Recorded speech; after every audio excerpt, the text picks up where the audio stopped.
We'll just give it a minute or two. Make sure we get everybody in from the waiting room.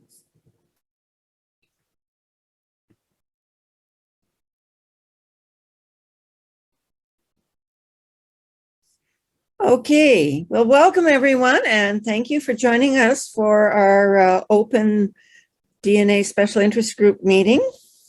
I'm Nancy Trimble. I'm the co-chair of the DNA group at the Durham Region Branch, and our co-host tonight is Stephen Wood, who is the other co-chair, and he's going to be watching the waiting room and the chat for us tonight. So just a few housekeeping items. You are muted and your videos don't show. I'm going to open it up after the presentation because I've got a PowerPoint presentation for you tonight. And then we'll just have a general chat and answer questions at the end of the presentation. When you have questions, put it into the chat and just send it to everyone. Let everybody see the questions and they can be thinking about answers too in case I don't have the answers. Okay, so I'm just going to start sharing my PowerPoint and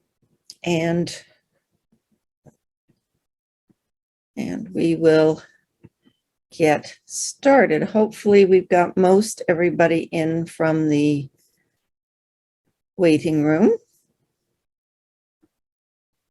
And center view.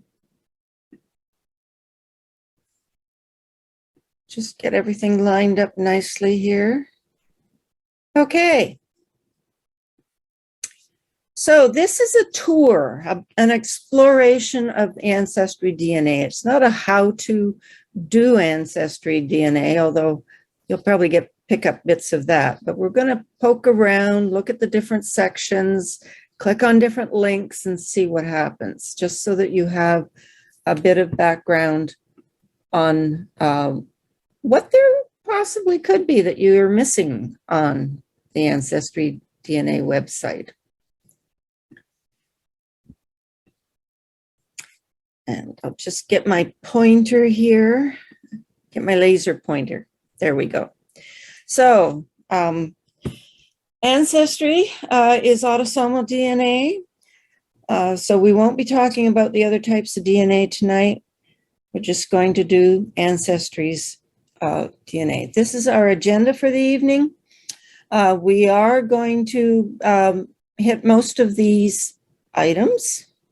I'm going to look at the DNA story with deep ancestry, ethnicity, that sort of thing. DNA matches is a key area. So we're going to look at matchless navigation and matches profiles and shared matches. And we're going to follow up with the through lines, which is a lovely cheating tool that I really like. When you sign on, Ancestry has given us a new homepage arrangements, or at least mine showed up last week. Down at the very bottom of your homepage, they do have a section about your DNA, showing some of your new matches. But I really recommend that you start with the actual DNA overview or insights page, which is you're going to want to click the DNA in the very top level bar. Most of the other buttons here are for other areas of ancestry, but of course we're going to just spend our time with DNA tonight. Now on the right-hand side of that bar, there's more top level items. I'm just going to highlight two. One is, this is an area where you can see and see your messages from other people and also send messages from here. There's 3 or 4 places where you can do that.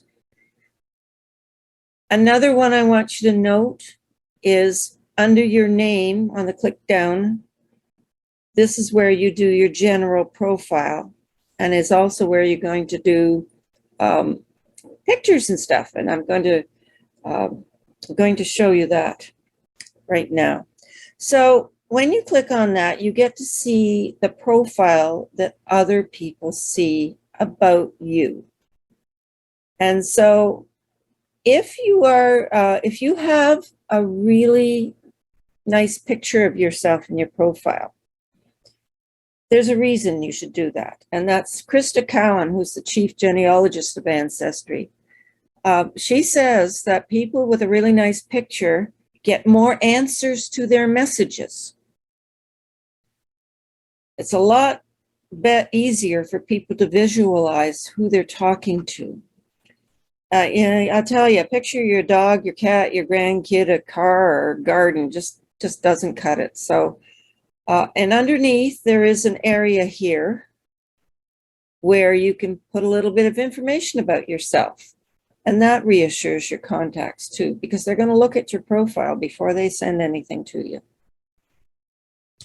The next menu down on the DNA overview page has several buttons on it, and I've broken it up into 3 so I can make it a bit larger.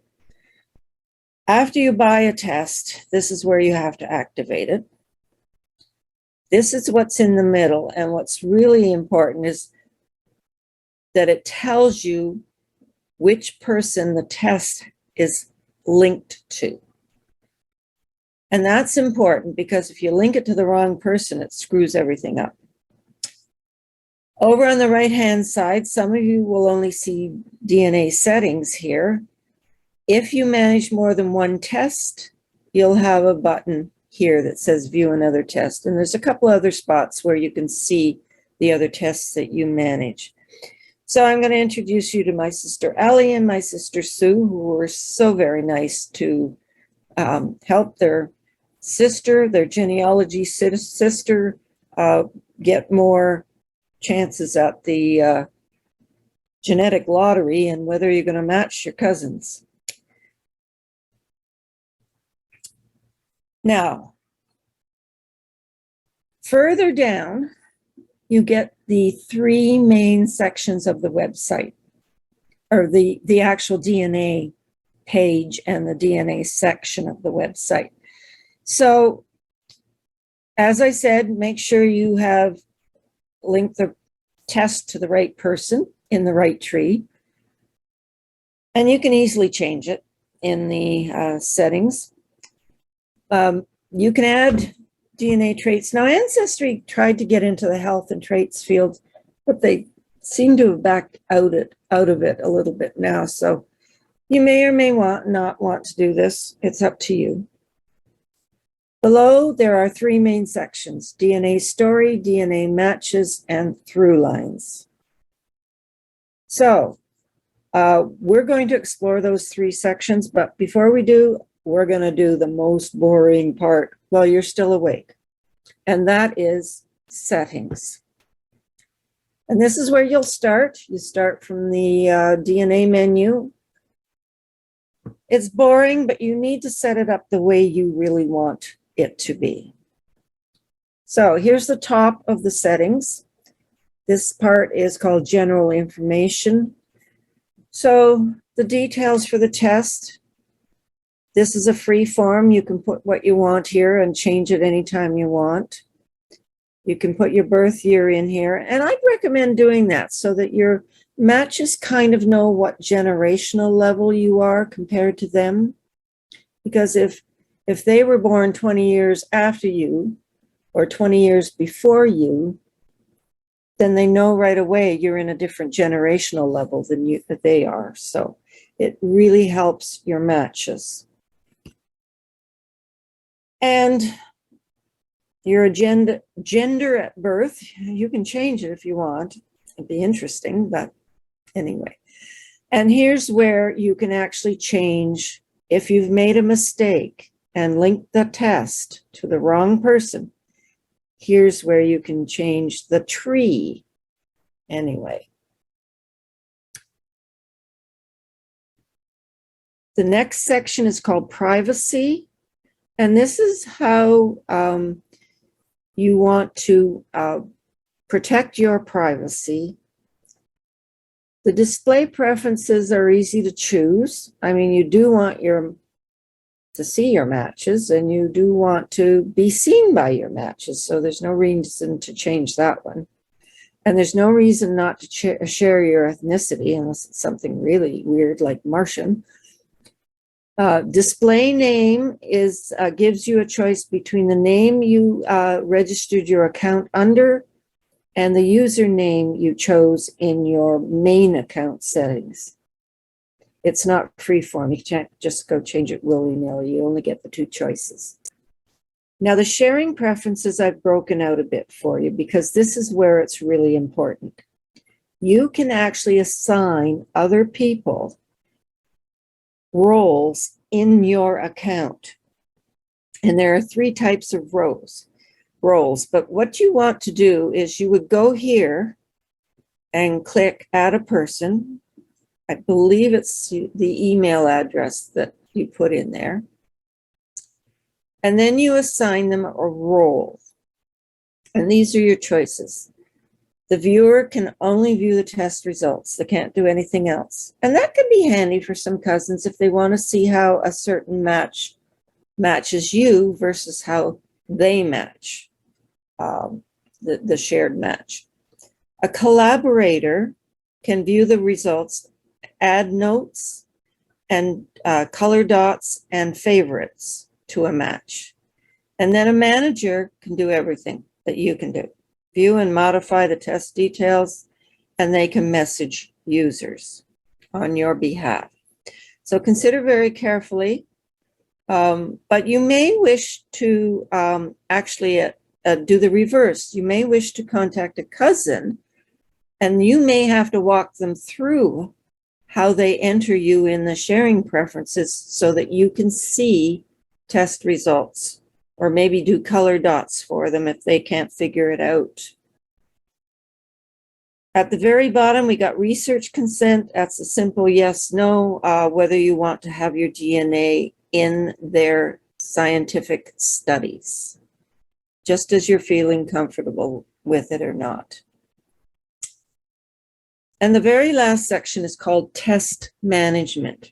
Now, the notification preferences is how do you want to receive notifications, or do you even want to receive notifications from Ancestry?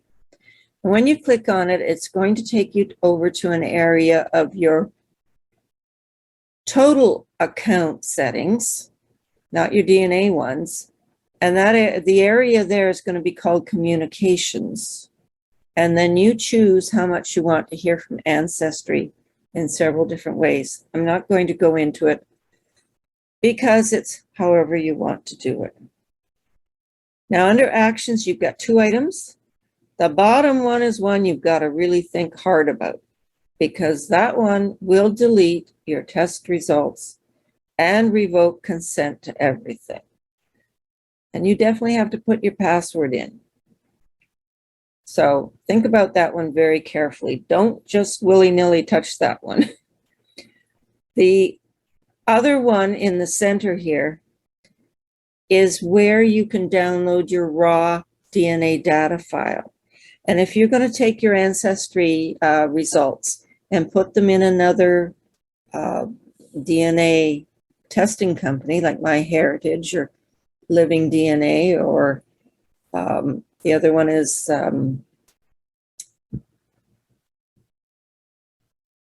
Family Tree DNA. You cannot upload to 23andMe. You can only upload to the 3 I just mentioned. The first thing they're going to do is ask for your password. Did you really mean to do this? And the second thing, you have to read that your DNA is no longer going to be under their privacy security. You take the risks from then on.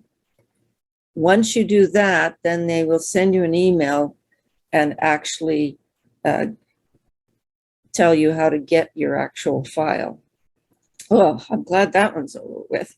So that's the boring stuff.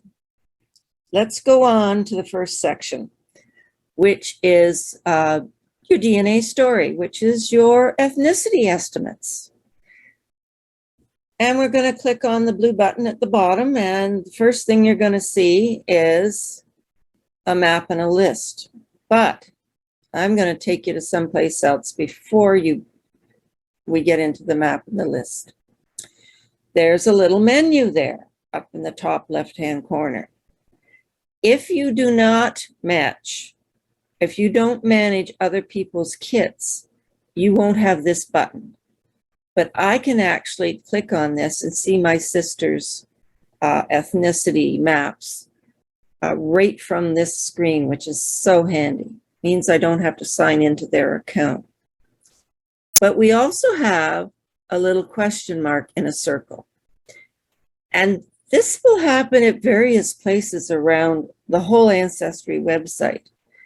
And if you click it here on this page about ethnicities, look at all the articles and help blog articles that you can get from Ancestry itself. So if you have any questions about an area, and there's a question mark up in the menu, don't be afraid to click on it and see what they have to say for themselves.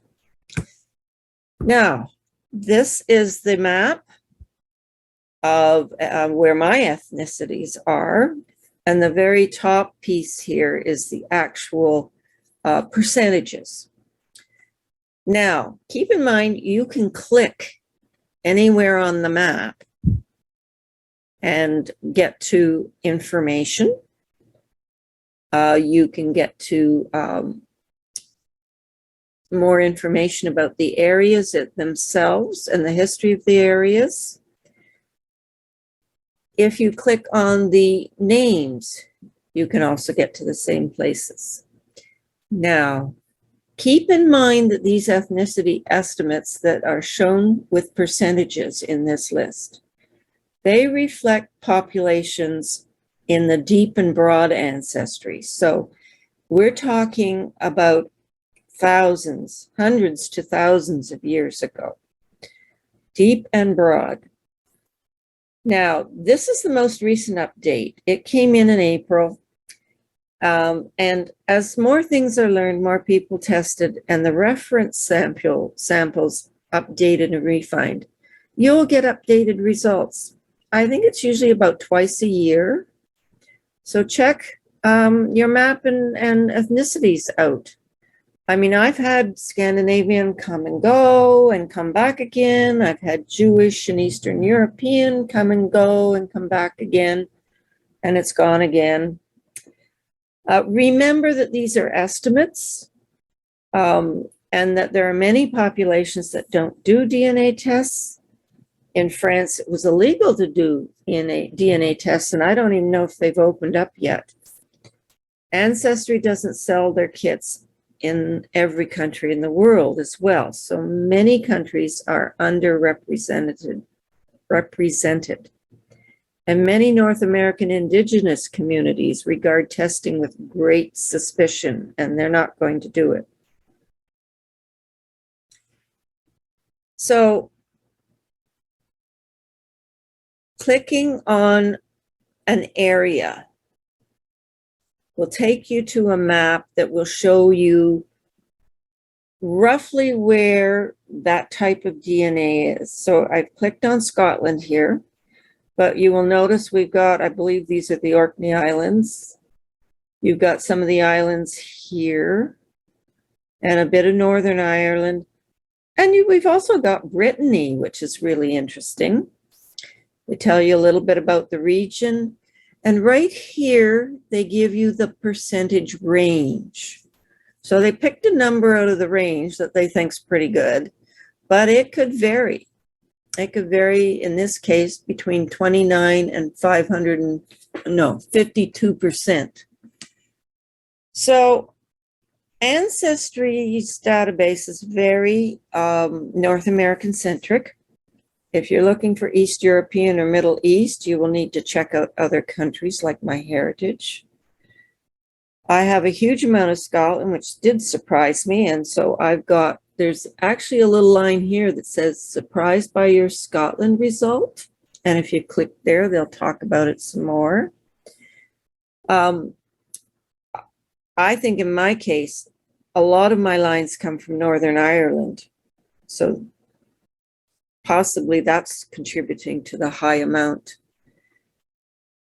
Now, I only have one Scottish line on Dad and two on my mom's, which is why I was surprised. But when you add in the Northern Ireland lines, then it makes a little more sense. As I said, I regained my Scandinavian, about 6%. That's interesting. No idea where it came from, unless it's the Vikings, way, way back. So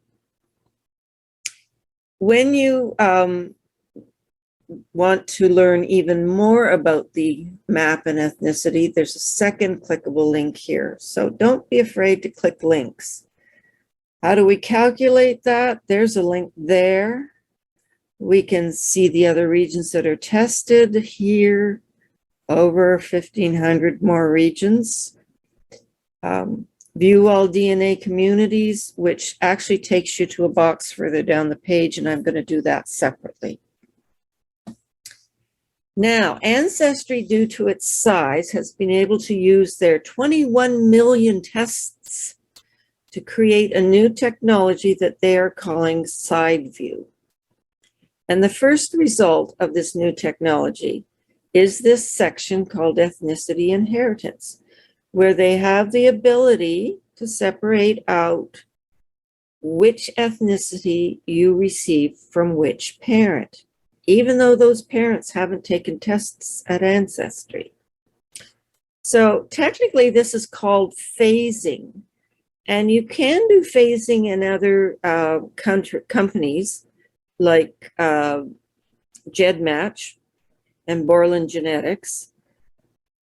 But up to now, you needed to have at least one of your parents take a test before you could split the inheritance and the genes out to the side it belongs to. Remember, you got two chromosomes at each, two chromosome 1s and two chromosome 2s, one from mom and one from dad. So we're going to click on View Breakdown and see it in a little more detail. You have parent 1 and parent 2 showing in the circle, and then the totals showing up combined in your DNA circle chart, pie chart. I'm not quite sure what you call it. If you want to see, and let me tell you, the colors do not match what we normally think would, green would be Irish, and England would be blue, and Ireland would be, or Scotland would be red or something like that. It's random. But if you want to see a particular ethnicity, right now they're all highlighted, but you can click on these little buttons here and you will get the highlight of that ethnicity, and the other ones will be grayed out. Coming down to the chart, here's where you get the percentages that parent 1 gave you and what parent gave you, and then the total that you have in your ethnicity. Now, it's really helpful if you can get a parent that is blank in an ethnicity and it's the other parent that has it. And that helps you perhaps figure out which parent is which. If you do figure it out, then you can go in and you can edit the parent label to say maternal or paternal. Now, what's exciting about this new side view technology is that this inheritance is only the first start. I heard in an interview with Krista Cowan, the ancestry genealogist, that it is possible that the next application will be side view created match lists. And that will be so cool to see your results already split out into maternal and paternal. I hope it comes soon. And it kind of sounded like maybe this year, possibly. And I'm excited about that. I really think that will be a big help. Now, moving down the right-hand side of your map page, you can get to DNA communities and a different type of map. So these are recent and specific groups. They reflect migration patterns and represent, the last 150 to 200 years. So I have one community. It's Southern Ontario settlers. And yes, my family has been in Southern Ontario for 5 to 7 generations on just about every line. My colonial roots didn't show up though. And I think that's because they are pre-1805. So they're just not, I'm just not showing any genes that have the markers for colonial roots in Pennsylvania and New Jersey. When you click on a community group, you get a really cool map that shows you with a timeline what migrations and settlements were happening in that area, in that piece of that 25 years in the timeline, as well as it lists some of the people in your tree that had birth or death dates in this period that are plotted on this map. So that's kind of fun. So your DNA story can be helpful. You need to compare your DNA story with your matches to see if certain ethnicities show up or maybe not. If you have distinct ethnicities like Italian or Greek and your match does not, well, that eliminates certain lines in your pedigree and in their pedigree that you have to research to find the ancestors. And I'm going to show you how you can compare the ethnicities under DNA matches. We're going to get to that part. So the next section we want to look at is DNA matches. I had some lovely pictures here that I have privatized. And note that I have 732 fourth cousins or closer matches. So I'm not going to spend my time on all 732. So the next section is all about filtering and changing things around and color dotting and trying to figure out some shortcuts on how to find just the people you need for the question that you have. So we're going to click View All DNA Matches. And this is my match page. Here's the first 6 matches on my page. I haven't privatized my sisters or my first cousin, but I have just gone to initials for the next 3 in the extended family. So there's some things to note on this view. You have a filter bar that also has search and sort. So in the sort, you can actually pick a few items that you can sort by, like newest or the people with the most DNA first, which is my usual sort. In the search bar, you can put in last surnames and places to see if you can have them show up in certain matches. But the key that I like is the filtering. So you have unviewed common ancestors, people you've messaged, people you have notes on, people have trees, shared DNA, and I'm going to show you an example of that, and groups. And groups are the color dot system.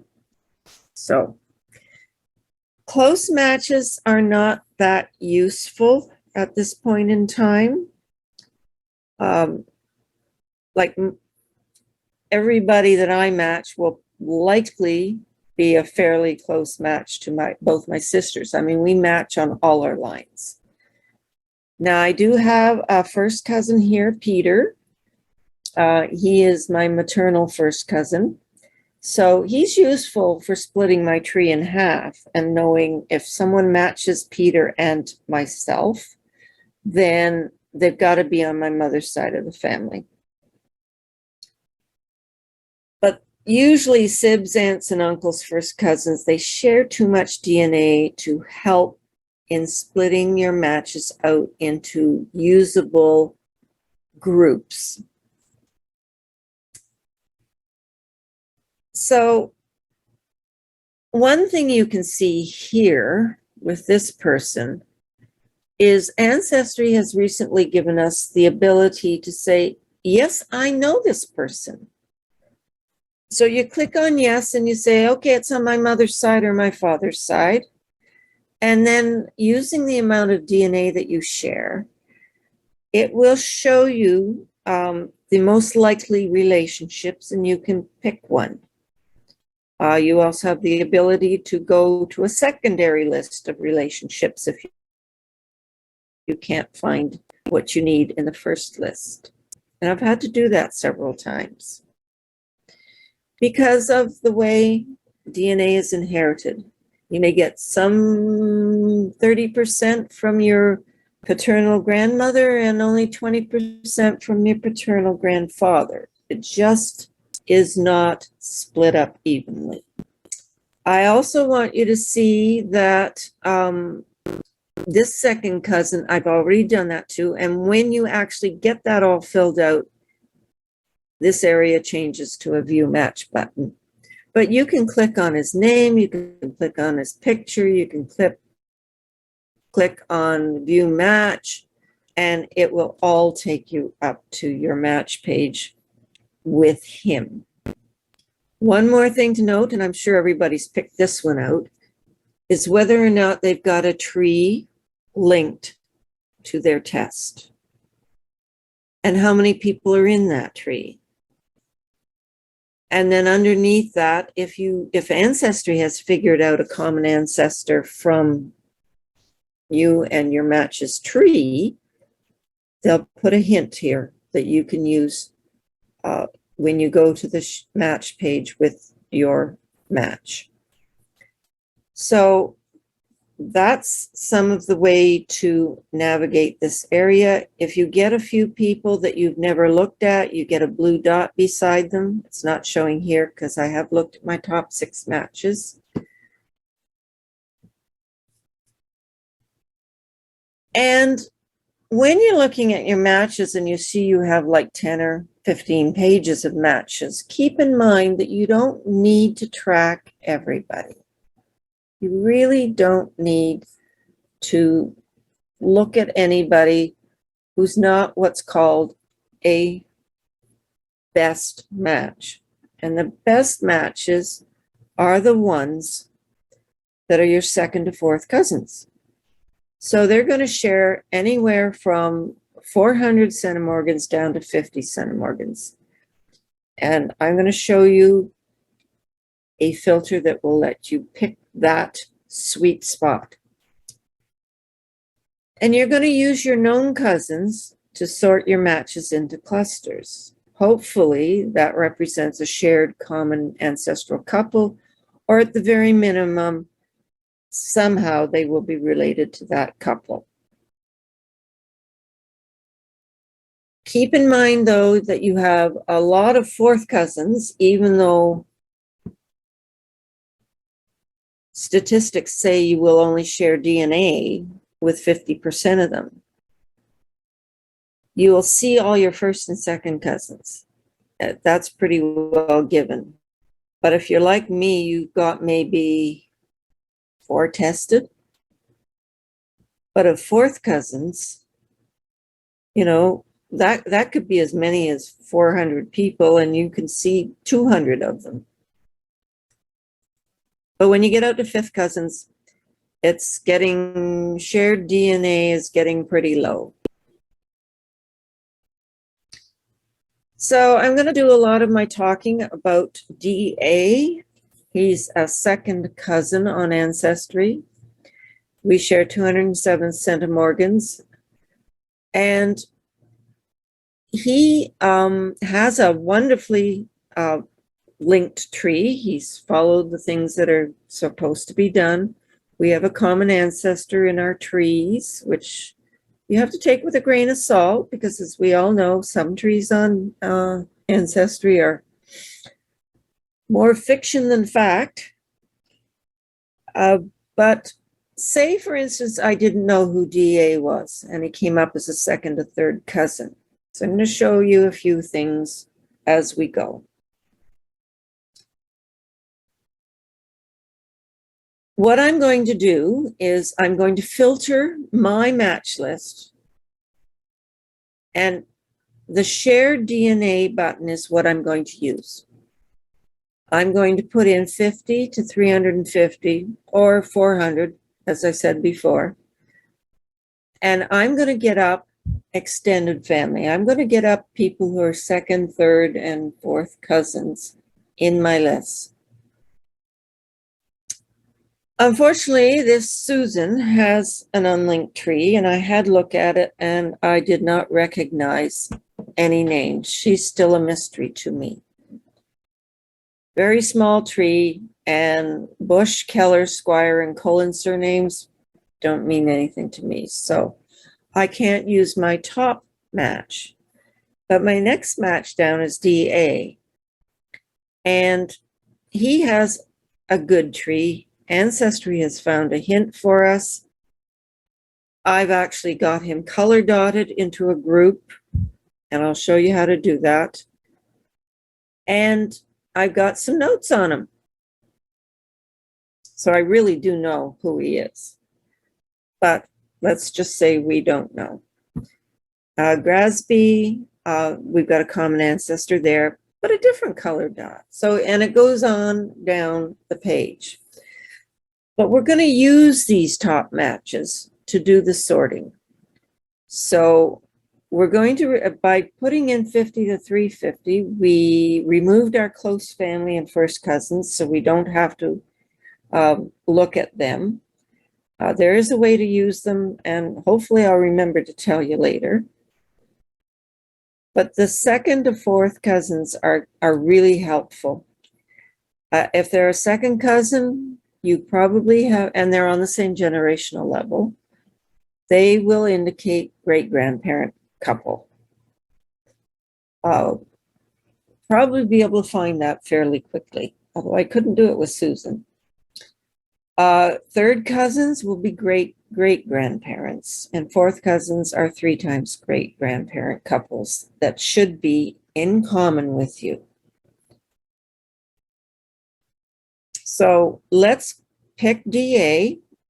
He's the one I'm using as an example. We're going to go to his page that we share. So I get to see all sorts of stuff about him. So this is where we're going to look at match details. So up under our names, we get genetic information, okay? And remember, genetic information and genealogical information are slightly different. One's paper trail and one's built into your genes. Now, can you find the genealogical information? Well, it's down here. It's in the trees. And you have the ability to make notes, and you can put anything you want in your notes. Just remember to save them. There's a save button in the pop-up box. We can add this person to other groups. I've got him in the yellow one, and I've got him starred as being one of my key matches. Here we can add and edit groups. If you decide to use your color dots in a different way, you can go remove people from groups and you can create new groups. Communication, we have a spot here that we can send messages. And that's key. You need to be able to do that. Common ancestor hints show up here. And this is the default page. The trees page is the default page that will come up when you click to see a match's details. And here we have the top part of his tree, and I'm going to talk about that in a bit.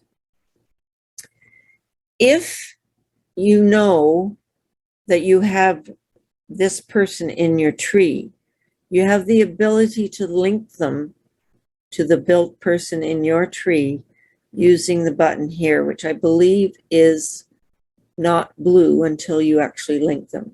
DA is linked, so it turns blue once you've done that. So let's go and look at the genetic information. Okay. So I have got him linked to my tree. I have him noted as a second cousin on the mother's side, and you can always correct mistakes by using the pencil. Here's the amount of DNA we share and how many segments, and this is a clickable link. And you want to click on it because that's going to take you to all the possible relationships. It will also show you the longest segment. And if you're in an endogamous population, which I will explain, comparing shared DNA to unweighted shared DNA can indicate that you're talking about someone who's in an endogamous population. And this is not just simply cousins marrying cousins once in a while. It's cousins marrying cousins over centuries, like the Ashkenazi Jewish for religious reasons, for the French Canadians who only had a very small founder population, for Pacific Islanders, again, a small founder population and no way to get other spouses without going off the island, that sort of thing. Now, the table, and they'll talk to you. You can click on this and find out how they estimate the relationships, the background information. For DA, it says there's a 68% that he's a second cousin, first cousin 2 times removed, a half first cousin once removed, half great grandaunt or great granduncle, and a half great grandniece or grandnephew. Now, we, looking at his tree, which I will show a bit later, his parents and my parents were born about the same time. So I really do know that DA is on my generational level. He's got to be somewhere close in age to me. So that gets rid of all the removes and the halves. Well, all the removes. The halves, I don't have people on that line who married twice. So that gets rid of the halves, unless it's a real surprise. Leaves me with second cousin, and that's the possibility that will be the first thing that I investigate if I didn't know how DA matched me. Now, another thing to know about the DNA is that 95% of the time, segments that are only 5 to 6 centimorgans long are shared by hundreds of other people, and they don't represent a connection to a recent common ancestor. So when you look across your database and see segments that are shared by many, Ancestry has an algorithm called Timber that removes them from your results. That's what shows the difference when you compare shared DNA with unweighted shared DNA. In this case, DA and I are not in an endogamous situation at all. Now, 20% chance this could be a half first, half second cousin. You know, it may be someone that's got an adoption in the family. Basically, if it's somewhere on the list, it can be possible that that's how they're related. But start with the highest percentage first, especially when there's a huge gap between the next box down. Now, this is good. Ancestry gives you this information, but I got to admit, I really like the Shared Centimorgan project with Blaine Bettinger, and I'm just going to quickly show that. It's over at DNApainter.com. Johnny Pearl has made it interactive. Blaine Bettinger has supplied the data, and Leah Larkin has produced the probabilities for us. This is what the project looks like. You're going to go in and put the amount of shared centimorgans or percentage, if that's all your company gives you. You'll get the relationship probabilities. Notice we're down from 65 or 68 down to 48%, but second cousin is there in the top choice.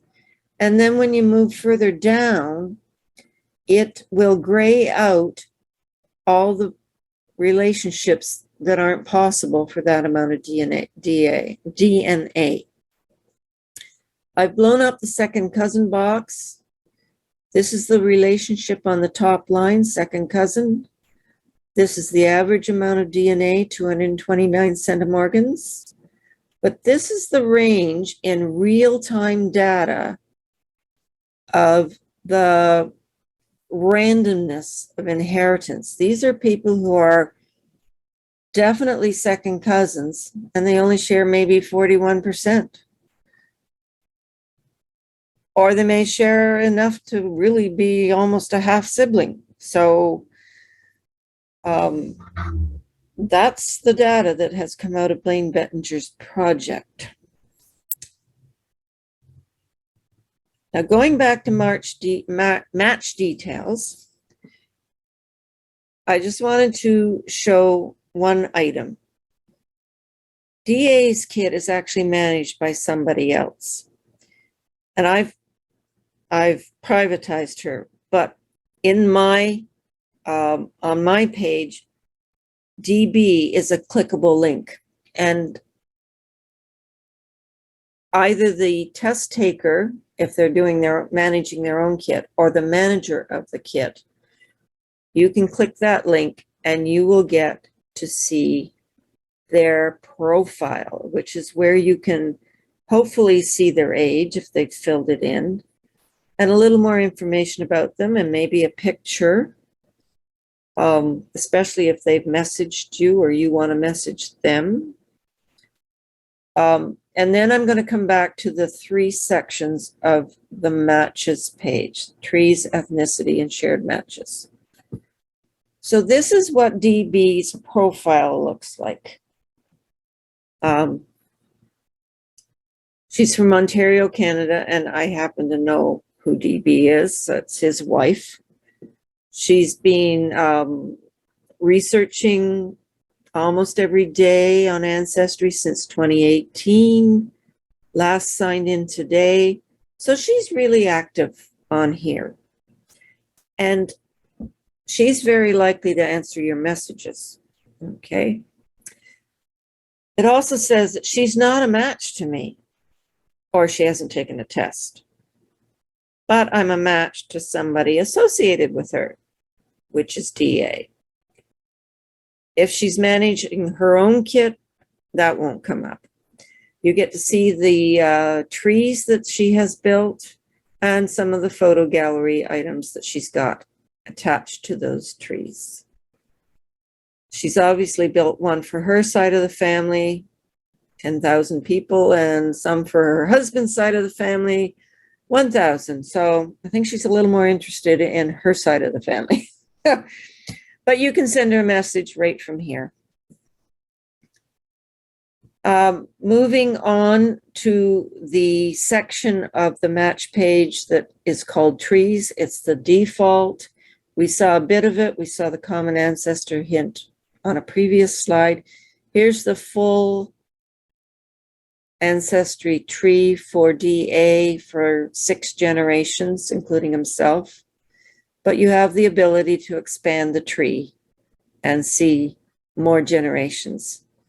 Below that, they show you the shared surnames, or you can just pick DA's tree only and see the surnames in that tree.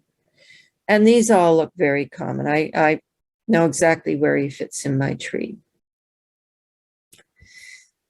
So below this is another section that shows a map, and that shows ancestor birth locations that appear in both my tree and DA's tree, which is a reason why you need to make your tree very robust. You have to have places, names, good names, preferably middle names too, full names, and you need to have dates and you need to have places, because that's how Ancestry is matching trees. You can click on these pins and actually go see these people.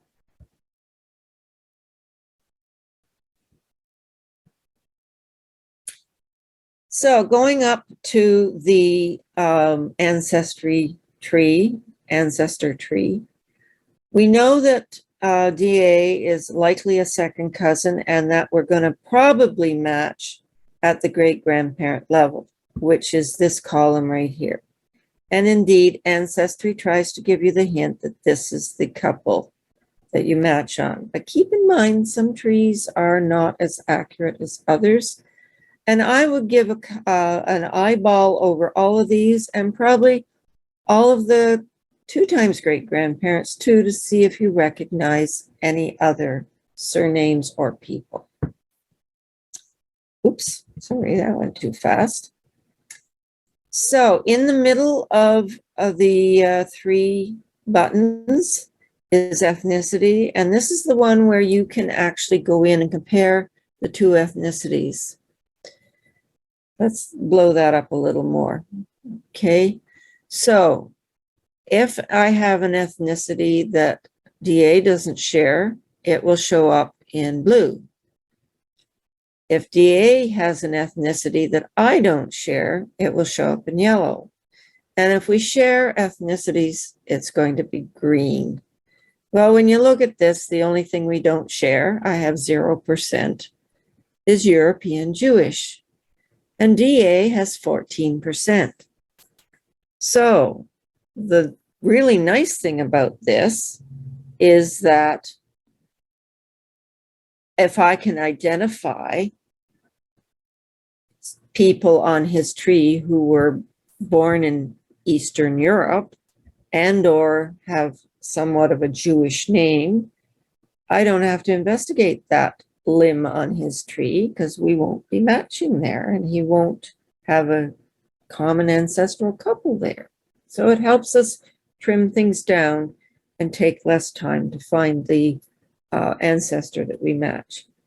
Now keep in mind that the most accurate percentages are on the continental level.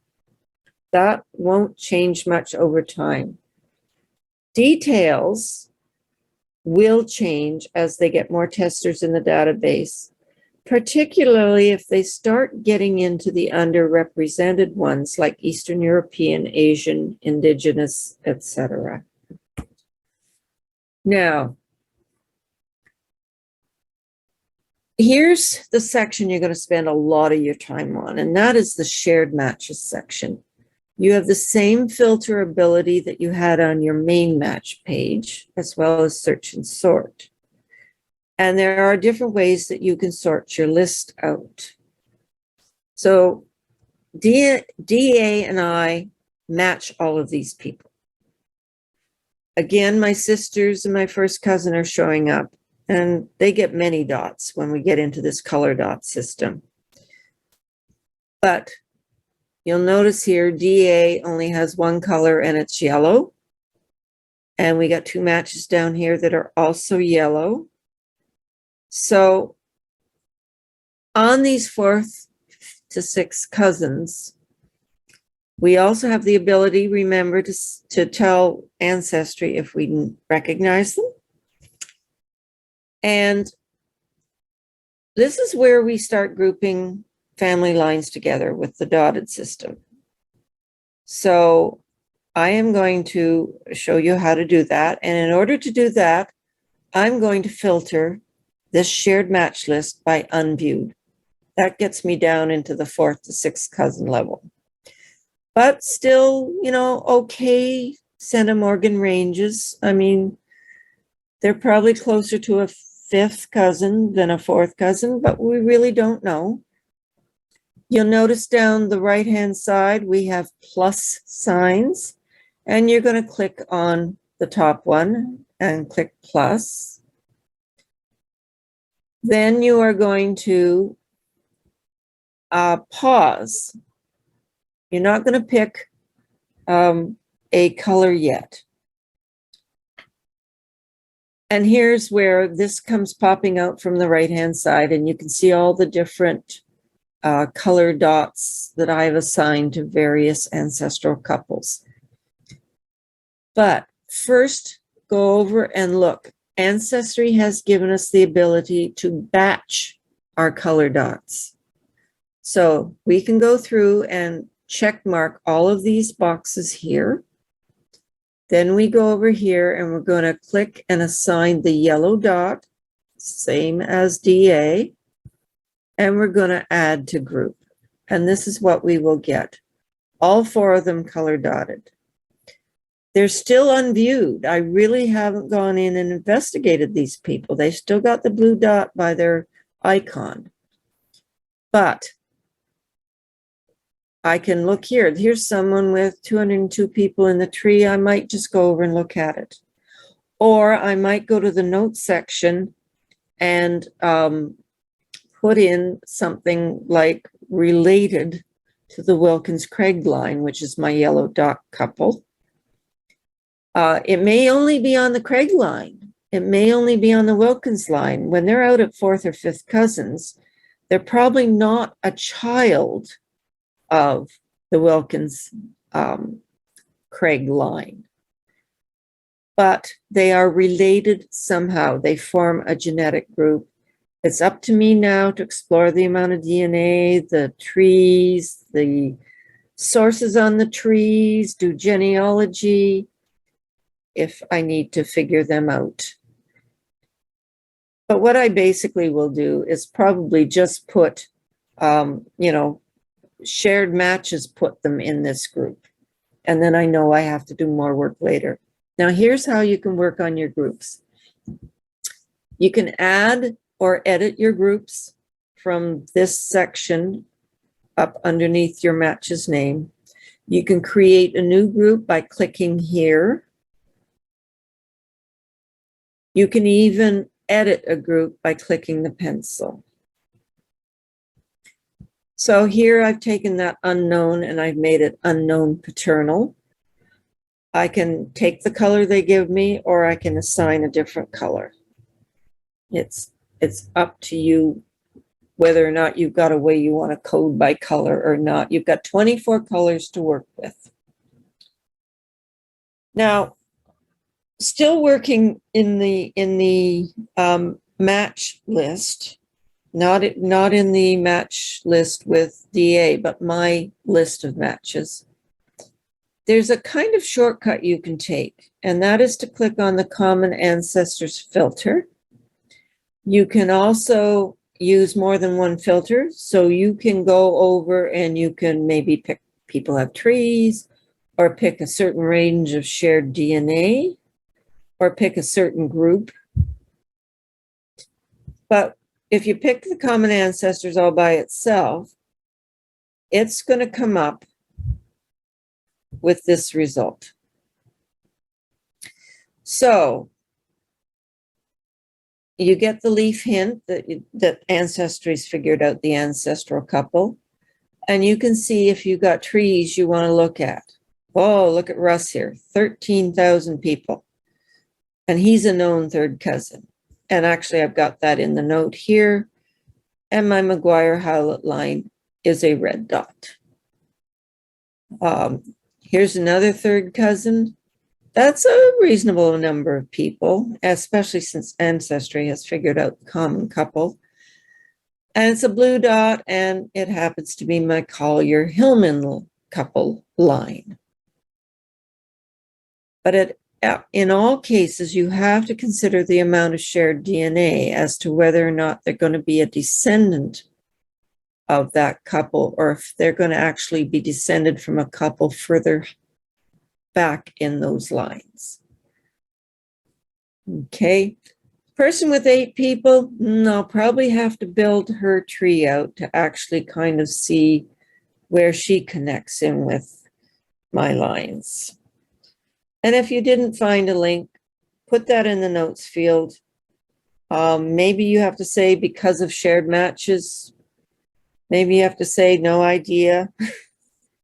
But at any rate, put something in there if you've investigated the person, because when you come back to them, at least you'll know what you've already done, not redo it. Okay, so let's have a look of the filter called groups. And this is where you can pick a color and you can click on it. And what will come up is a shared genetic network.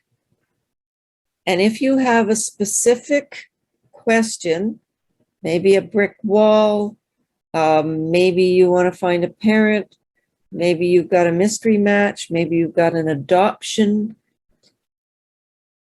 This is how you find the people that you need to answer that question, by looking through their trees. If you don't know exactly how they're related, if you can find a common ancestral couple that those people share, then maybe you can build your tree out to meet that ancestral couple. So here I picked out my Burns and Doherty line. It's green. So I've got a third to fourth cousin, no tree. Oh dear. But I can see that I've actually investigated him, and based on shared matches, he matches the Burns and Doherty family. He also matches somebody else who is an actual third cousin on only the Doherty side. So maybe that's where he belongs. So we can work with this and with these ranges to, this is an older slide. As you can see, it's actually got the groups here instead of just the plus sign on the one side. This is what it looked like before they added in the ability to assign relationships. And the last area of the match page of the DNA overview page, is through lines, which is a cheating tool, sort of, must be evaluated. Now, how through lines are created, it starts with your genetic match list. So everybody in through lines matches you somehow. But they find suggestions on how you match by using your tree, your matches tree, and other ancestry trees. So there may be errors. As they used to say in the old maps, here be dragons. So be very careful. When you click on the through lines and see your through lines, it's marked out by generations. So your parents, and then your grandparents, and then your great-grandparents, all the way up to 5th great-grandparents, and it stops there. Even if you know your 6th and 7th, they will not show up in through lines, because really that's all the reach you get with autosomal DNA. I've also circled the button called filters. Not everybody notices this, so I'll look at this in a minute or two. First, I want to show you what some of these squares will show up. So if you hover over a person, an ancestor, it will tell you how many DNA matches come down through that person, or putatively through that person. It will also give you the centimorgan range of those cousin matches. Okay. If you see a blue label, that person has been updated since the last time you looked at them. They have more matches. If you have a person in a dotted line around the square and you end up with a blue label that says evaluate and a green label that says potential ancestor, it means it's not in your tree. That's what the dotted line means, but they found it in another tree. And you will have to do research to see if this is indeed an ancestor of yours. Here's the filter list in the through lines. We can see all our ancestors that you have. You can see ancestors with new DNA matches, so it's one way to look at the list. You can see just the potential ancestors that are showing up in other people's trees. You can see ancestors that you have in your own tree, and then you can split out maternal and paternal. So here's an example of ancestors that have new DNA matches. So I've got some second and third great grandparents here that show up. And let me tell you, this Collier line of Lambton and Kent County, oh my goodness. They must have had 13 kids each, and every kid had 13 kids. Because I have got Collier relatives all across North America. And they like to test. So I'm seeing them all. I really don't know if these dotted lines are. I haven't found any paperwork to verify this. I'm not convinced that this Samuel Collier, which to me is a fairly common name, really belongs to these two people. So we'll have to see. These are potential ancestors, so they're everybody in a dotted square. And here, just for fun, I did my paternal ancestors. But let's pick one. I have a goal here. So I have a great, 2 times great grandmother whose name is Agnes Dupre, possibly. Or if her parents didn't get married, maybe her name was Agnes Watt. That's her mother's maiden name. Or maybe she's known as Agnes Carmichael because that's her stepfather's name. So I really, really would like to try and prove who the father is of Agnes. And I may have to actually end up taking this Victor Dupre guy out of my tree to see if anybody else shows up. But it's saying here I got 9 DNA matches and that I have to evaluate the relationship paths.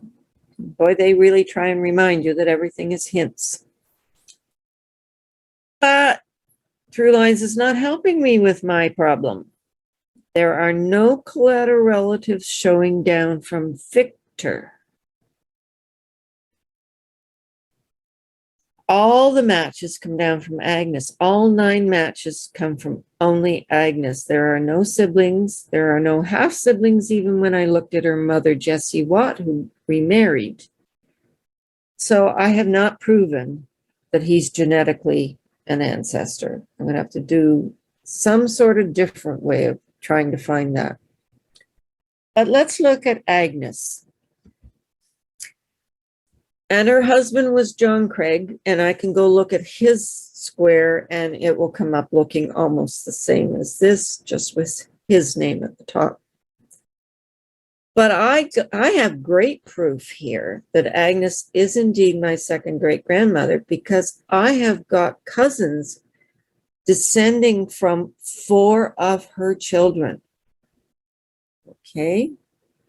So this is the number of generations between this Robert John Craig and OS. And I'd have to click on these to get the other ones. But unfortunately, when you click on some, others close. So I can't see the whole relationship tree at once.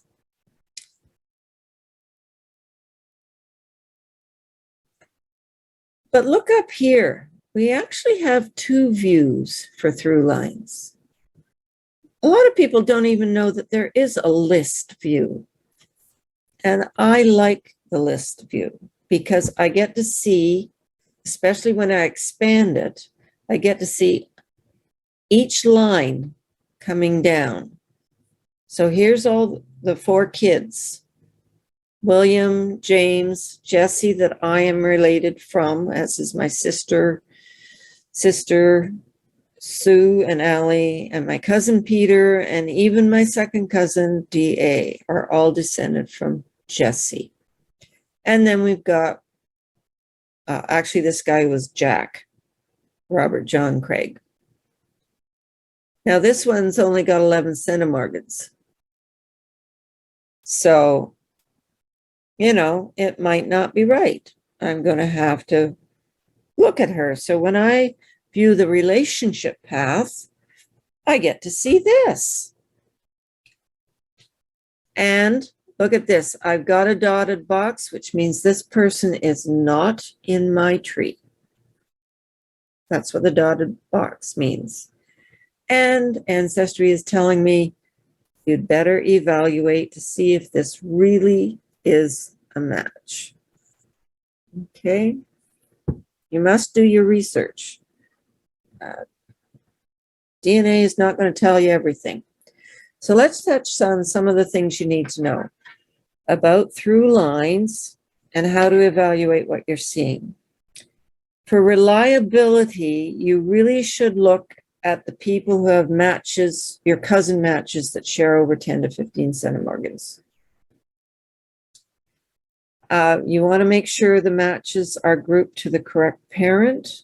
That means checking the trees involved in between. Make sure that the match is attached to both of the parents in the correct line.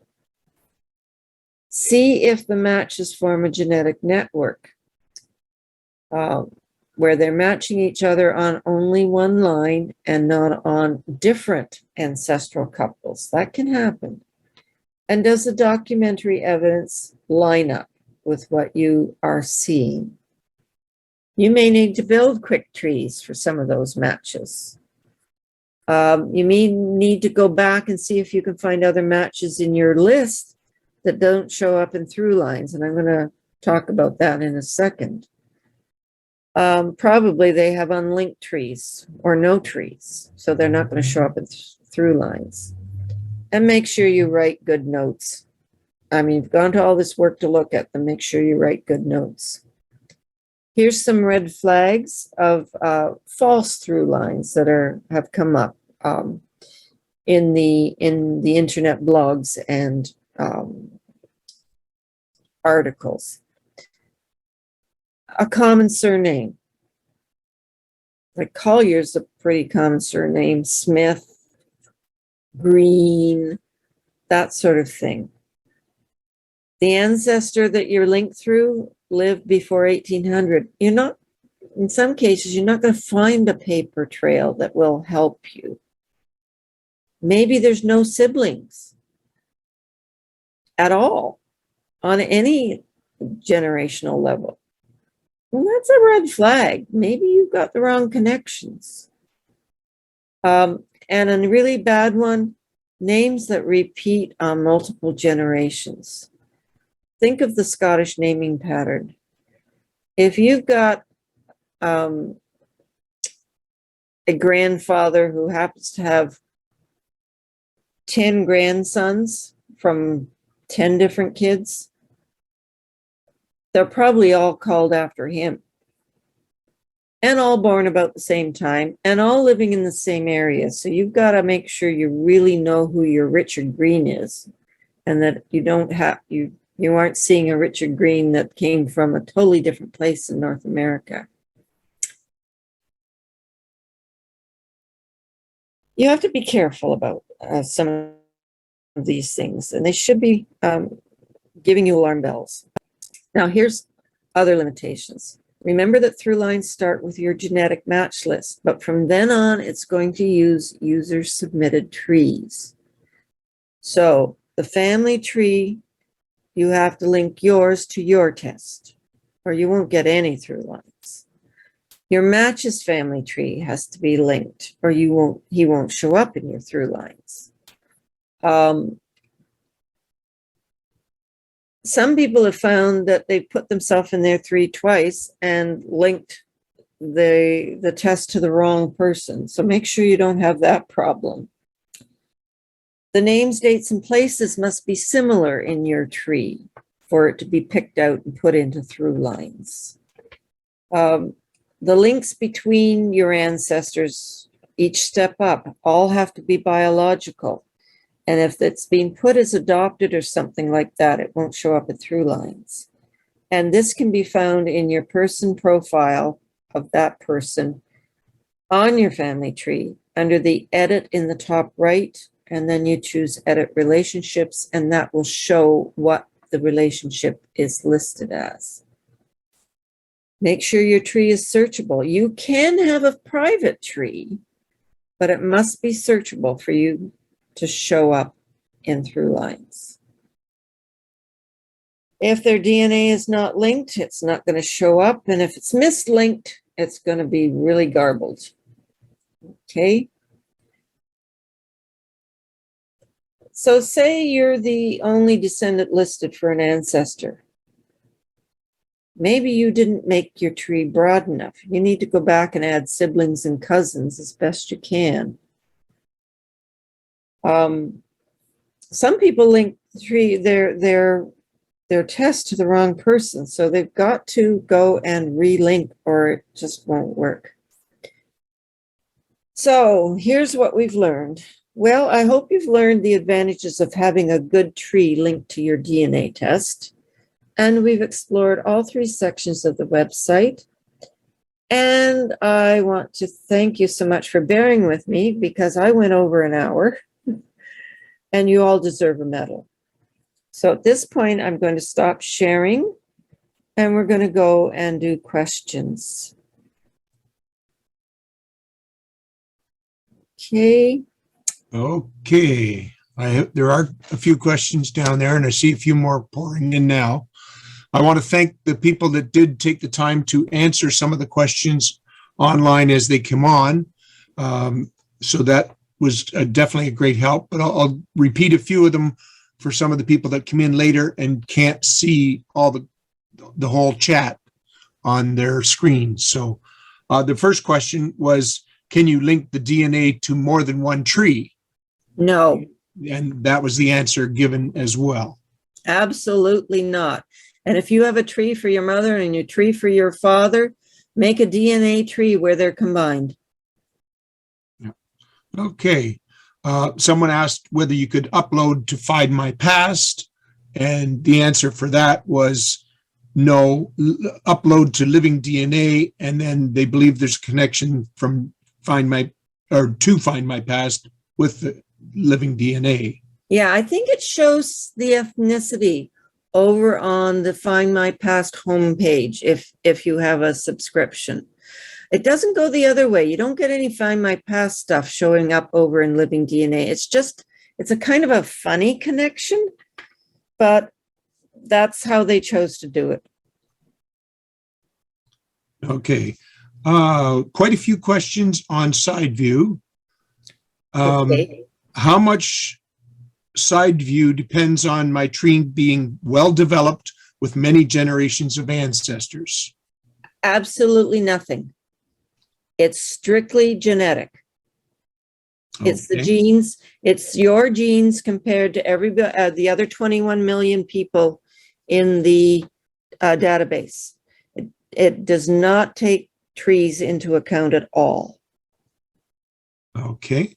Now, if you have heavily researched your tree back quite a ways, you might be able to identify some of the different ethnicities that could help you distinguish between your parents. But for them to split your parents into parent one and parent two has nothing to do with your trees.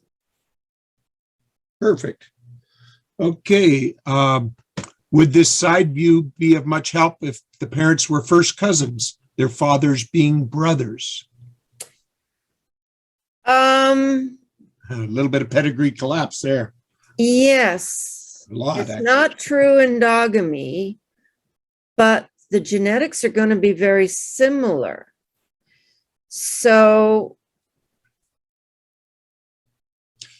because in that case, they only have 3 sets of great-grandparents, couples, right? So if the wives' ethnicities were unusual, then it would still be helpful, I guess. Yes, you're right there, Steve. You would need to have the wives have distinctive ethnicities in order to split it to parent 1 and parent 2. But the side view, as far as the rest of all the other stuff goes on, it's a little harder to split out your genetic groups. You're going to have 3 instead of 4 if you're working with the great-grandparent couples. But as far as side view goes, at this point, with only the ethnicities showing, it's up to the spouses. Yeah. I don't know what it would do in a match list if they do a side view matches list. That will be interesting to find out if they come up with it. Okay. Another one, I think you may have addressed this, but would the results side view have anything to do with the records that Ancestry has in their database? No, strictly genetic. Strictly genetics. Okay, yeah, you had covered that. If someone has DNA, their DNA on Ancestry, but no tree, would they have side view? Someone did answer this, and that was the answer as well. Yes. Yep. Because it's strictly genetics. So that side view is obviously the new toy in town that we don't fully understand yet. That's for sure. That's right. They only released it in April. Yeah. Okay. Where are we here? Okay, a question here. Does clicking the link, they're talking about the little genetic link that shows when you lock them into someone in your tree, I believe. Oh, okay, yeah. Okay. Does clicking the link show the cousin that it's been done? And does that make my tree appear on their site? No. You are the only one who can view that side of things. Yeah, that's... Now you will show up as a genetic cousin in their match list. But you won't be linked to their tree unless they do it on their side. Okay. Perfect. A couple of people have asked if there's going to be a handout, which we have addressed, but where will the link to the video be? Well, we have to get the link from Kim Barnsdale. It's being recorded to the cloud. Get it to Dan, and he has to clip off some of the still air at the beginning. Usually Dan has it up within about 48 hours. So hopefully, if he's not busy on some other project, hopefully it will be up by Friday or Saturday. And it will be a link on the home page of our website, durham.ogs.on.ca. That's our website. It will also, it's not going to be a private video in the members only. I'm going to have it be public. So if you go to YouTube and put in Durham Region Branch, OGS, our channel will come up and it will show up there too. I have to apologize. I would have liked to have done a handout, but we ended up doing emergency babysitting for the last 2.5 days. So it didn't get done. Okay.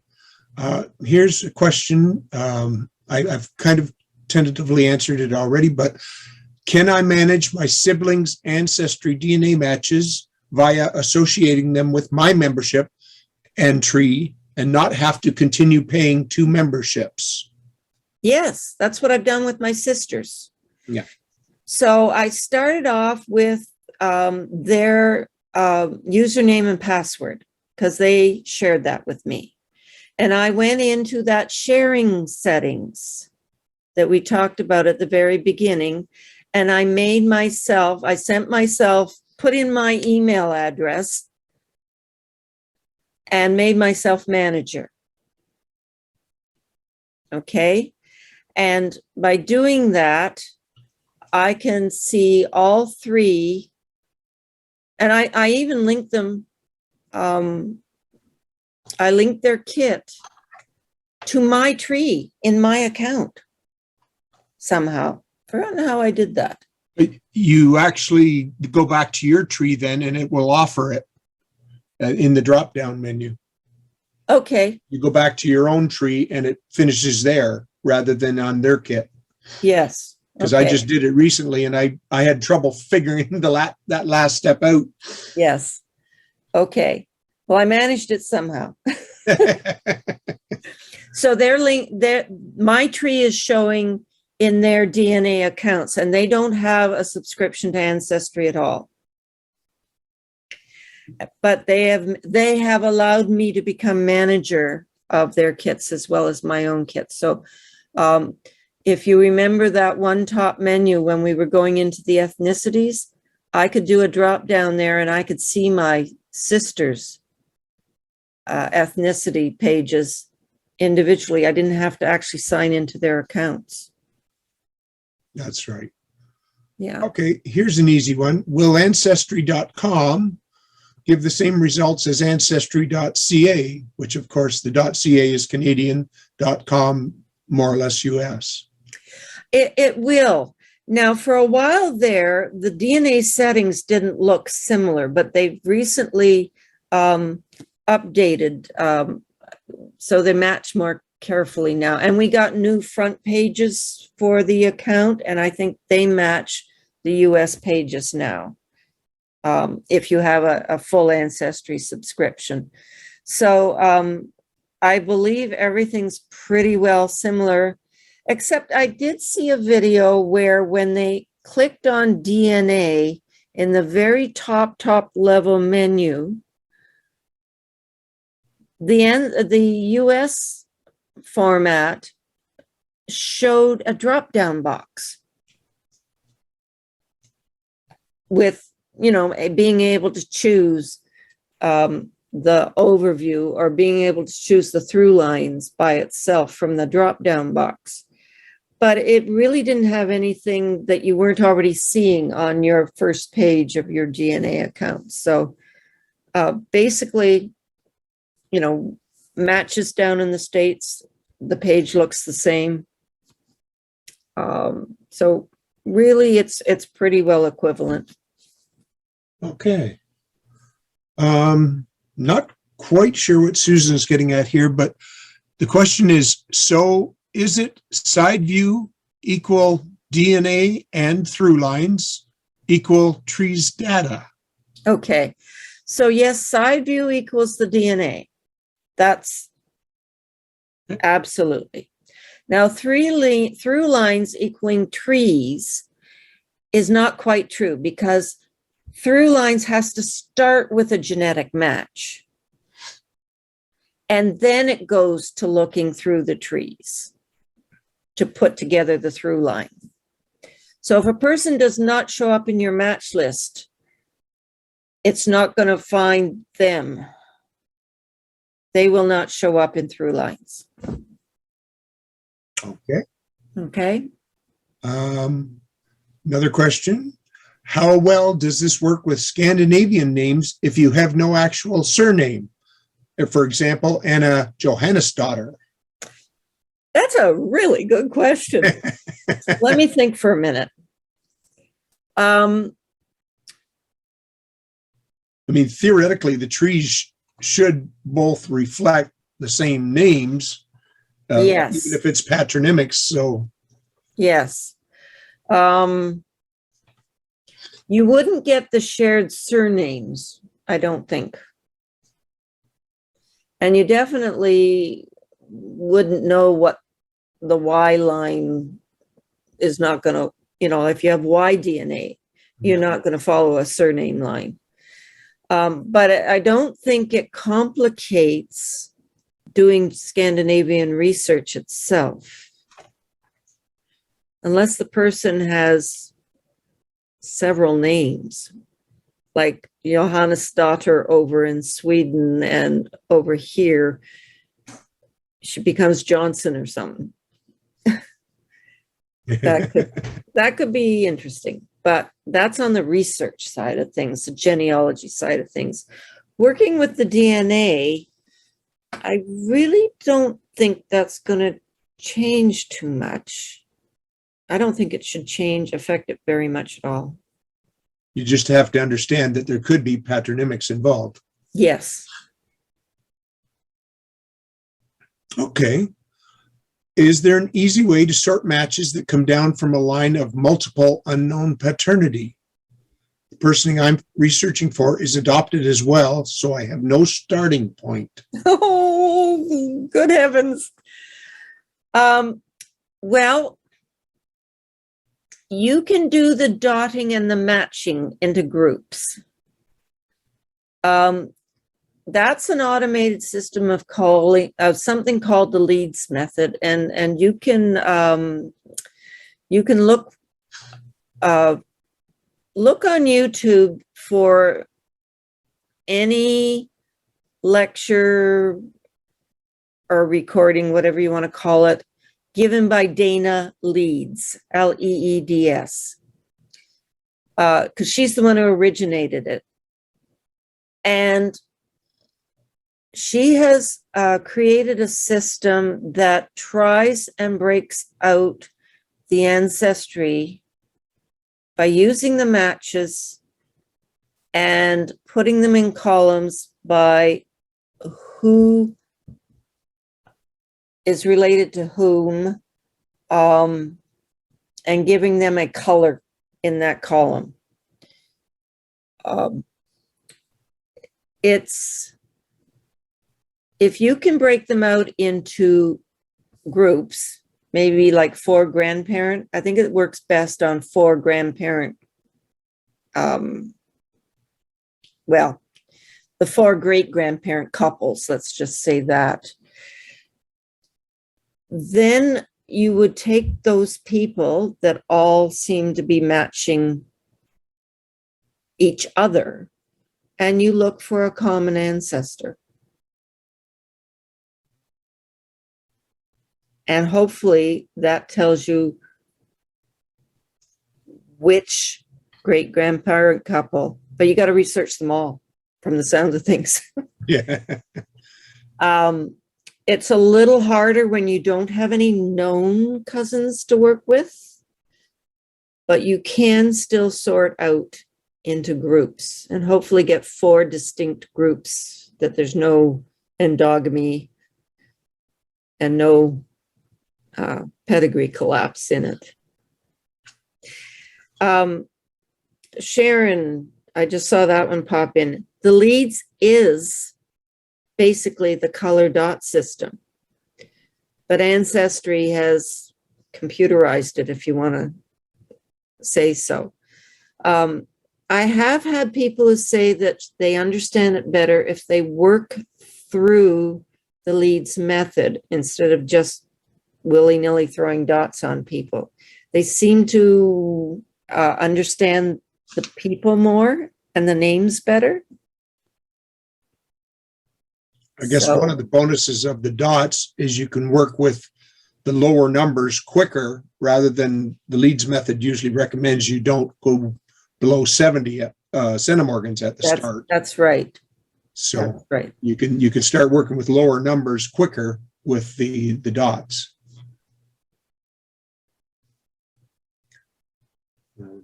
We have a kind of a comment and question at the same time. So it was easier that I began managing my husband's and son's DNA from the beginning. Yes, I would say so. I would think so too. Yeah. Yeah, because you can go and actually see how many centimorgans your husband would match a person and your son would match a person. And anybody that doesn't match this, the husband went through the son's results must be on her side. That's right. Yeah, so you can split it up that way too. Yeah. Okay, another question. Is there a fast way to provide my first cousin with a family tree that I can link to? She has nothing, and I have a lot of her mother's tree done. You can, now let me think this through. Well, a Jedcom is the fast way if you Yeah. do an electronic program, because most programs can do a Jedcom. Yes. And you can even download a Jedcom from your Ancestry account too, Yes. somewhere in your regular account settings. I've done it. I forget where it is. Yeah, I'd have to go searching too. The thing would be is how you would almost have to delete the part of the tree that does not relate to your first cousin or to relate to that cousin. So that would be the hard part. You'd almost have to take your tree and split out maternal and paternal and only give the side that relates to that cousin to the cousin. Yeah, especially if you don't want them to see the other side information. Yeah. Yeah, especially on living people. Yeah. Interesting. I know some programs, I don't know whether Ancestry, but it will actually allow you to pick a person and they say, give me all the ancestors back from this person or all the people back from this person. So you can divide it down a little bit, but I honestly don't know whether the Ancestry can do that or not. You might have to put it into a regular program and then do it from there. Probably. And there's two free ones. Legacy Family Tree Elemental or something like that. And Roots Magic. Oh, that might be the one that's called Elemental or something like that. But there is a way to find the free version on both those desktop programs, because then you can create reports and stuff and just see what you want to send to the person. Afraid there's not a super quick way, but it is possible.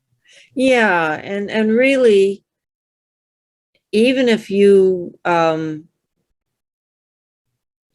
copied your Ancestry tree into a Jedcom and then uploaded it again with a new name, because you don't want to lose your first one, you could go in and snip people off the tree. You know, just disconnect them temporarily. Just disconnect them. But it'd still be in the file, though. Just loose and floating around. Interesting. If you find a real good solution, let us know. Okay, here's another interesting comment / question. If France has not allowed DNA testing, then that must affect Sideline's ability to identify French ethnicity. And you're right. I don't think I've ever seen anything called French. It's usually Western European. Yeah. Now, and that's because all those countries in Western Europe and probably Eastern Europe too, they have had so much mixing over the centuries between war and trade that it's often hard to call something French or call something German because, you know, there's been so much ethnic mixing. So you may just be stuck with Western European. Yeah. Now, mind you, I would suspect that French Canadian might affect it slightly if you have that Yes. database in there. Yep. That would help a little bit. Okay. Another question about Jedcoms. Can I trim my mom's side from her tree in Jedcom? That again, I think you'd have to find a certain program that can do that. Yeah. I don't know if it could do it from Ancestry or not. That would take a little bit more reading up on. Okay. Someone has suggested here, I believe she starts with her mother's name and export that direct line going back. There must be a session on this with legacy. Okay. So kind of what I said as well. Some programs can just trace back from a certain person. So that would be one way to do that. But you might have to either a free program like Legacy or the other one you mentioned, or investigate whether Ancestry can do that or not. I'm not sure. Well, I kind of like this thing about Legacy, because remember Legacy Family Tree has been the host for the Family Tree webinars. And all of the lectures that he has done, and of course the name just left my brain, Jeff Rasmussen is the host. And he does a lot of lectures on using Legacy Family Tree, and they stay free. They don't go behind a privacy wall just for subscribers. So it's very easy to go in and get the category about Legacy Family Tree program, and then pick out something about trying to break up a Jedcom into different lines. At least you'd have a source to go to if you choose to do the free Legacy Family Tree desktop program. There may be videos from others on YouTube as well. Well, there may very well. There's a lot of MyHeritage now that MyHeritage has started sponsoring them. Yeah. And just about anything that's like a commercial thing, like DNA Painter, MyHeritage. I think there's some photo programs. They often stay free, and you can get to them and use them. So that type of a lecture on Family Tree webinars quite often stays free. Someone else has suggested you could take screenshots of your tree, and that would work as well, although you'd have to do an awful lot unless you were just doing the straight back pedigree. Yeah. But screenshots would send some certain information if it was a small line. The problem is it would not then be a properly searchable tree for this cousin. No. You can do screenshots, but then she's going to have to key it all in. Yeah, the Jedcom would be working much better, unless she just wants to see where she is on the tree. Okay, we've got several people joining us. I hope they weren't kicked out and are rejoining us. Oh, Yeah, I got them, Steve. Thanks. Okay. There's a new one. Do cousins have different DNA matches along the common line? Yes. Yeah. Yes. And that's often a reason that you want to see what a cousin, want your cousin to make you at least a viewer, so you can see what other matches are showing up in theirs. And that's the point I forgot to say. Because I have two sisters, they did not receive the exact same DNA that I did. I mean, I got 50% of mom and 50% of dad. Well, so did they, but it wasn't the same 50%. So they may have some genes that came down from mom or dad that match this cousin that I don't match. So that's one of the reasons I had my sister's test, so that I can compare our match lists and see who's missing on mine.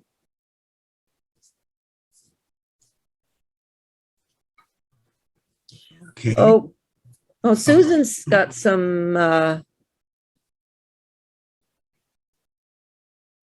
Yep. Oh, now Susan's got a good solution for the exporting a line from Family Tree Maker. Now, unfortunately, Family Tree Maker, you'd have to buy. They do not have a free version. That's the problem. Oh, Marilyn is saying she's had to rejoin a few times. Oh, I'm so sorry. Ain't technology wonderful? Oh, Evelyn is saying, thanks, Susan. I have Family Tree Maker. Oh, well, that's better. Bingo, yeah. Bingo, very good. I forgot to mention that you now have the ability to unmute yourself and to open up your mic. That's the same thing. Open up your camera. And then go to the very top and click on the view button if you're on a desktop, and go to gallery view, and we can see each other and have a really good, I mean, we've answered the questions in the chat. So if someone wants to actually use their mic and ask a question, feel free, and we can go into a general discussion at this point. One little thing I'd like to mention that I don't think you brought up was that Ancestry's share matches, they only go down to 20 centimorgans in size. Yes. So there are lots of good matches, quite often below 20 centimorgans, but you have to go to them and click on them, and then you'll find out they match the people you're interested in. So anything below 20 centimorgans, you have to do a little bit of more work to find them. Yes. You can use some of the other guides, like saying I only want people from Scotland or only from Ireland or whatever, but you do have to work for anybody under 20 centimorgans. I wonder if that custom range shared DNA filter button would let you go below 20 centimorgans, down to 8. It's 8, they threw out everybody. They threw out everything below 8. One advantage in sharing, Nancy, as you know, is the if you share your DNA with another person, you'll have a list that you can check to see if they match the same person. When you have somebody who matches, then you can go into your list and see if that person matches under 20. Yes, yes. And some of them come up in the through lines, as long as they've linked, that person has linked their test to a tree. I mean, if they didn't link a tree, then they're not going to show up in through lines. And thanks for the reminder again about the filter. I keep forgetting about that. I was just looking at it, and I had a lot of fun with the filter. yeah, it looks like it could take a lot of time, because a lot of things showed up with 4th and 5th great grandparents. So yeah. Oh boy. I have some interesting suggestions on my John Brown line for great great grandparents, etc. And I'm getting all these not matches, but I'm getting all these suggestions. Yes. Yeah, I because some of my cousins have linked another John Brown on the other side of the county to my John Brown, and used his death date. But he's living 6 townships apart. One's a farmer, one's a factory worker. You know, it doesn't match. And the censuses that I have for my John Brown, this other guy's living over in the other township.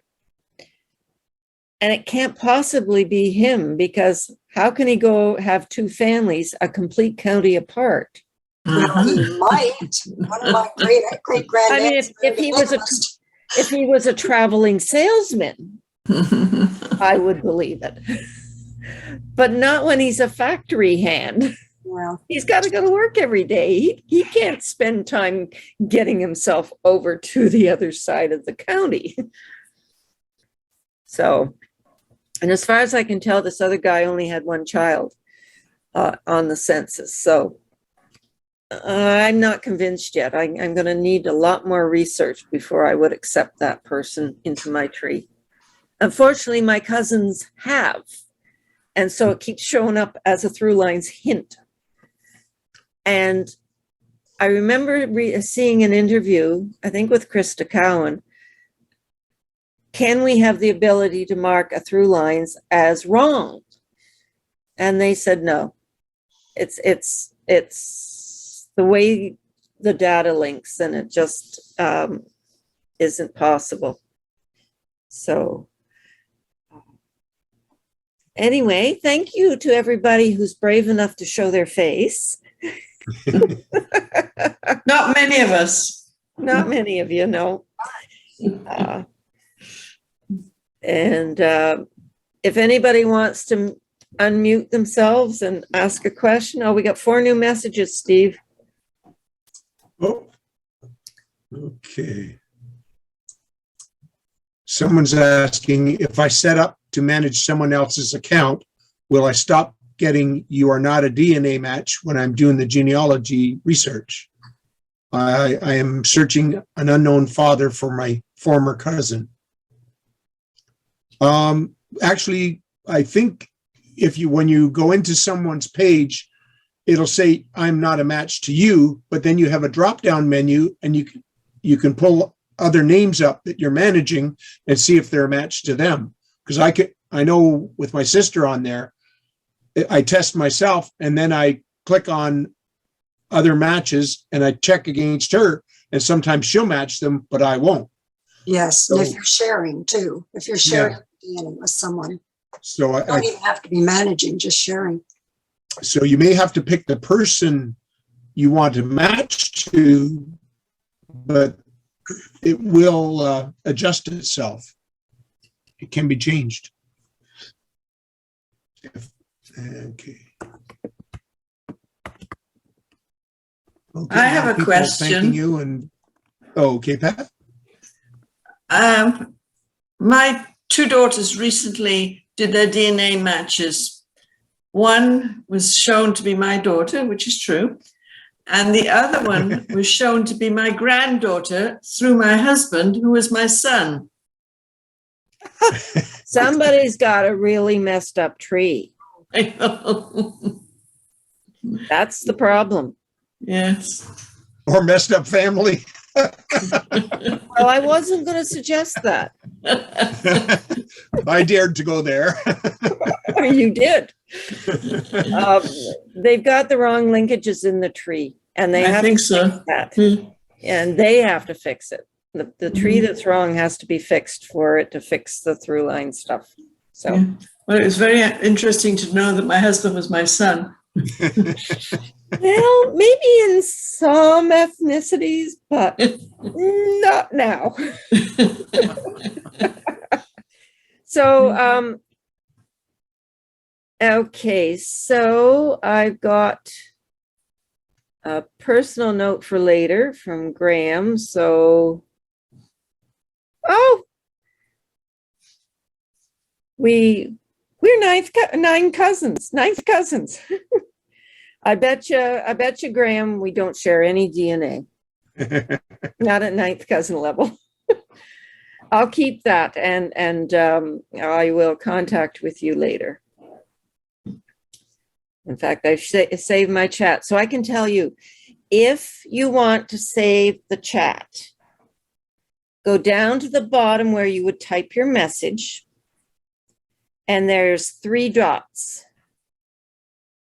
And you click on the 3 dots, and you can click on Save Chat, and that will put it into a folder somewhere on your computer called Zoom. Okay? And you will be able to find it if you hunt hard enough. Okay, Marilyn said, I've got my 3 sisters and I have some different groups of family matches as well as many in common. Yes, yes, you didn't get the same pieces of DNA, because if you did, you would be identical triplets. Oh, I guess identical quadruplets. And even they have small differences. So combine all those matches together and you have a big mega group of those relatives. You may have to work with it on paper, not so much in the actual testing company, but it gives you more people to pursue. It's great. Nancy, Yes. just to reiterate, make sure I understand this, with the through lines, my tree has to have the same name in the people in order to get a match, right? That's Like, good. yeah, so I'm seeing you have John Brown, I have John Jones.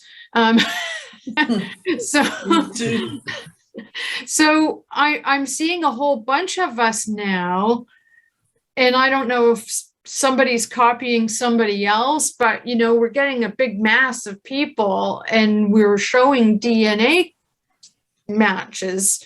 So it means are we all thinking we have the wrong guy? Like, there's still that possibility, right? yes. As long as we pick somebody, we could all have picked the wrong guy. Yeah. Now, the thing there is to see if you've got similar birth and death dates and places. You would also want to check out to see if you are related through different siblings or different children of this same guy. Like, it's very possible to have someone with merged identities in a tree. Right. So while you were talking about that, I had my tree up on the other monitor and I was looking, and yeah, there is that, but I think maybe a good thing to do then would be to look at their sources, because if everybody's copying the same family tree, we'll all end up Yeah. So in the wrong place. and check out the centimorgans. I mean, if you've ended up with a through line and you're all in that through line, does the centimorgans make sense to where through line has put them on the tree? Okay. So if it's showing that you are second cousins, but your number of centimorgans is way out on the shoulders of the range of second cousins, something's got to be investigated. So always Right. check your genetic against your genealogical and your genealogical against your genetic relationship. That's a good way to also work with it. Okay. Did you happen to catch the Niagara presentation about the John Brown homestead? No, I didn't. Ah, well, there you go. Yeah. Now, my John Brown appeared in Lambton County and disappeared from Lambton County and got married in Middlesex County, down the railway line from where he was living. Right. Okay. Well, thanks for that clarification. Okay. I hope that helped. More messages. Okay.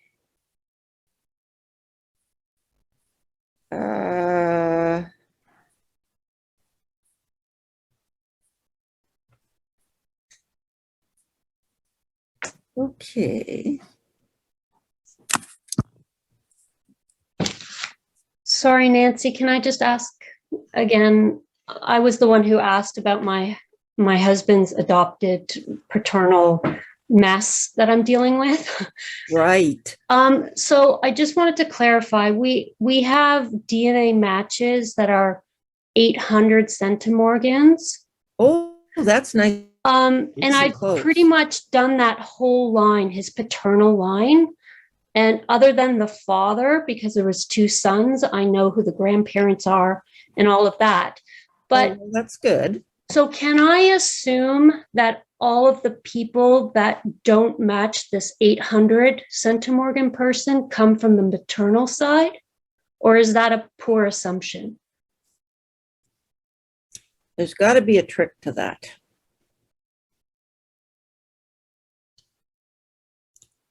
I think you would have to know the father. Okay, because Amount of DNA. unfortunately, this 800 centimorgan person is also adopted. Oh, Jesus. Lovely. What do you think, Steve?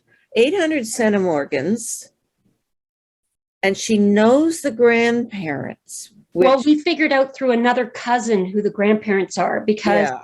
I've spoken to two distant cousins of my husband's. One goes up one line. I know where they come from.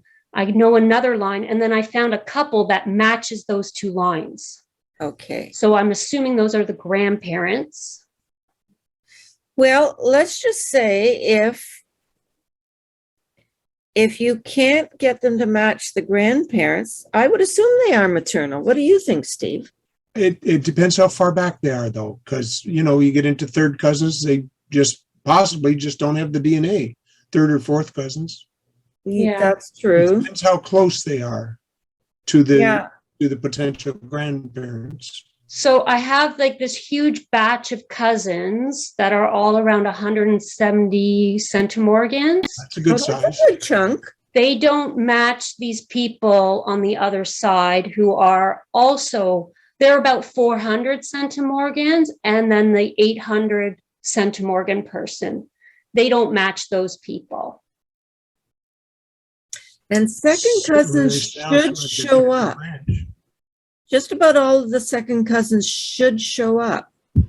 So that's where I'm wondering, like, I was thinking that they were all from the paternal side, but I'm thinking maybe they're not. Maybe they're the maternal side.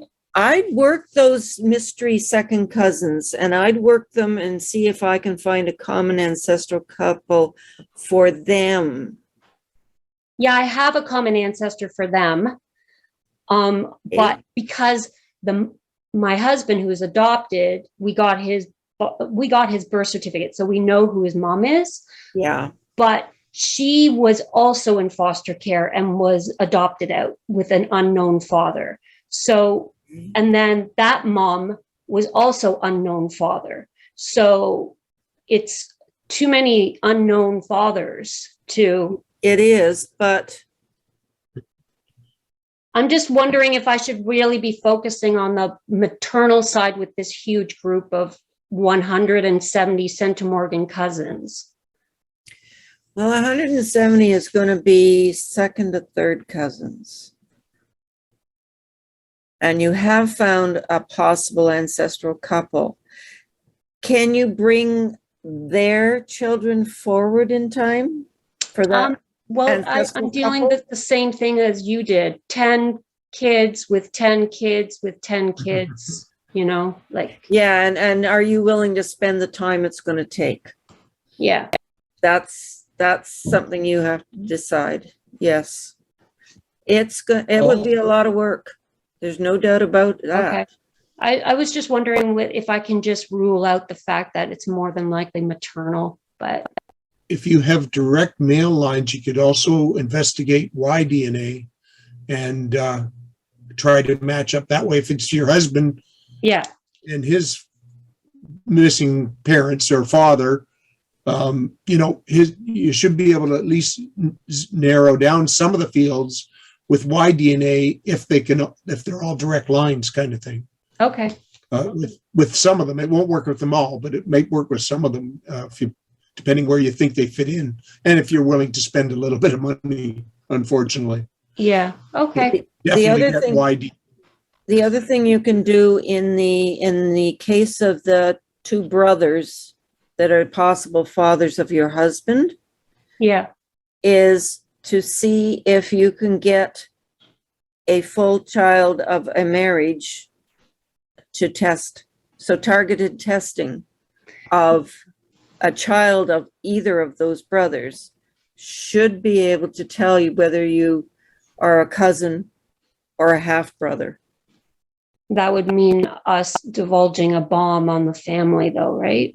Yes. And that is definitely has to be taken into consideration. Yeah. So we're treading lightly right now. So Yeah. Yeah. But that would be very definitive if you could test a child of one of those two brothers. Okay. Thanks. Yeah. Build up your bonds with those cousins on those lines, and maybe they can give you hints on whether or not the family would be receptive. I don't know what else you could do. Yeah, it's tricky. Yeah. It is tricky. It is very tricky. Someone has suggested, Martin has suggested DNA detectives on Facebook may be able to help with the search angel to help Nicole. So Yeah. Thank you. And I have gone on Jedmatch. We are on Jedmatch already. So Yeah. Okay. Yeah. Thank you. Well, this has been really good discussion. Anybody else have a comment before we close out? Because we are now at 2 hours and 6 minutes. So, I don't mind spending another 5 minutes, but then I think we should end the program.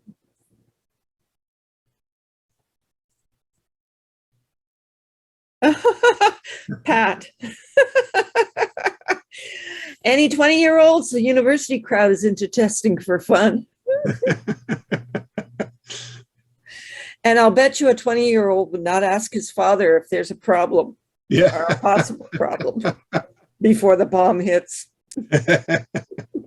He'd want to hold it over him.